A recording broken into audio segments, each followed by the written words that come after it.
Sziasztok, Nyéki Márta vagyok, és szeretnék nektek 3 babajelet bemutatni most, hogy egy kicsit segítsem a babajelek tanulását, az otthoni tanulást. Most, hogy tavasz van, így a tavaszhoz kapcsolódóan mutatnék 3 jelet. Az első az a tavasz, maga a tavasz, mint évszaknak a jele. Ezt így mutatjuk. Tavasz.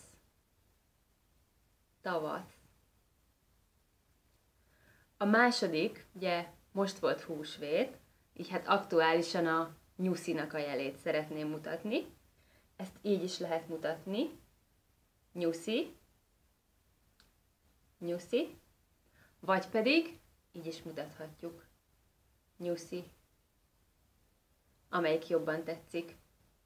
A harmadik pedig, amit hoztam, a harmadik jel, ez a pillangónak a jele. Ez is kapcsolódik a tavaszhoz. Keresztbe tesszük a 2 kezünket, a 2 hüvelykujjunkat összekapcsoljuk, és így mutatjuk a pillangó repülését. Ez a pillangó. Remélem, hogy tudtam nektek segíteni egy picit. Köszönöm szépen, hogy megnéztetek. Nézzétek meg a honlapomat, ez a www.mesélőjelek.hu, illetve a Facebookon, a www.facebook.com/mesélőjelek oldalon is megtalálhattok. Sziasztok!